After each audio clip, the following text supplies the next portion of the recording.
Hello, welcome to Brant Ranch Garage. Today we're doing something a little different. Recently, my friend Becky is been clearing out her uncle's estate, and she offered me a metal lathe that is vintage and looks like it'd be pretty fun. I don't have any metalworking machinist tools, to be exact. So I said, yeah, I'll take it. The only stipulation was that I had to come get it soon because they've got an offer on the house that it's in. So that's what we're doing today. Oh, and I forgot to mention, it's in the basement. And Becky lives in Ohio, so it's a 12-hour drive. But here we go. Okay, I am here in Kent, Ohio, and technically not Kent though, is it? No, Parma. Parma, Ohio, looking at the new to me metal lathe made by South Bend. And if you do this, there's that speed, and it reverses. And you can see the shaft that does the threading is running. So, very excited. I think what we're going to do is we're going to take it apart and handle it in pieces, because I know that main piece is going to be super heavy, and we're going to have to figure out a way to lift it off of the base. But I think we can figure this out. And we have it loaded. Thank you to all of Becky's friends and family and everyone. Obviously that's the heaviest part. Stand wasn't bad, but bulky. And then this is the drive system, which evidently has been converted to 110, which is perfect for me. And he's got a ton of bits and other parts. It's going to be fantastic.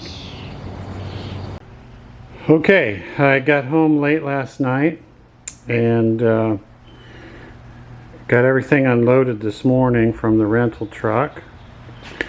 And I took a lot of stuff that I really didn't end up using to get it loaded, but you never know what you're going to run into. So here's the lathe, and it's I mean, I know it works. Everything appears to be just fine on it.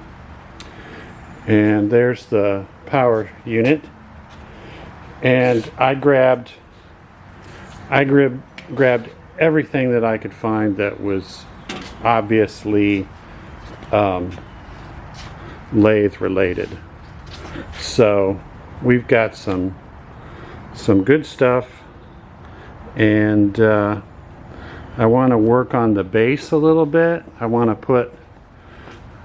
put some like wood feet in that little section there, so that I can kind of move it without, you know, really gouging up my floor.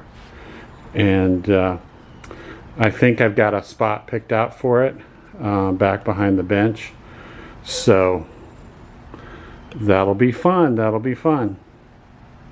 Okay, I didn't get a lot done today.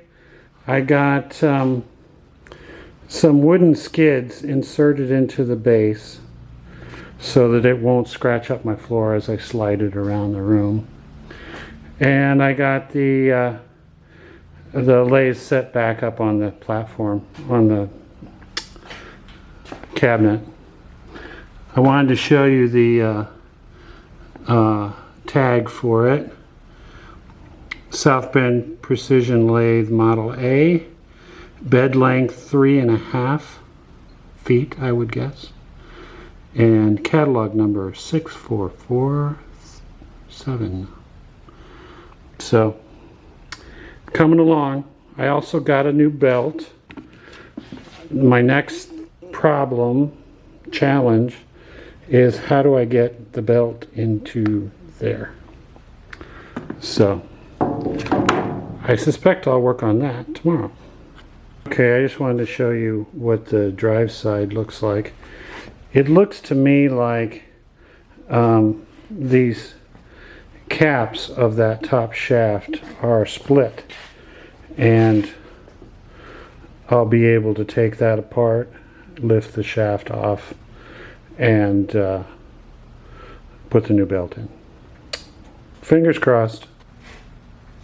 Okay, so exciting news. We have the lathe all set up and running. I was going to replace this belt with a standard belt, but to do that, you have to take all this stuff, all this shaft out. And you have to do the same with the motor end. So what the internet wisdom suggests using is this adjustable belt that you can just wrap around, hook back up, and make a new belt without taking anything apart. And the product is called Power Twist. And I got it from Grainger, and it wasn't cheap, but it's a solution. So we have a running lathe. Now, bear with me because I obviously don't know what I'm doing wrong. But I can make cuts into this shaft.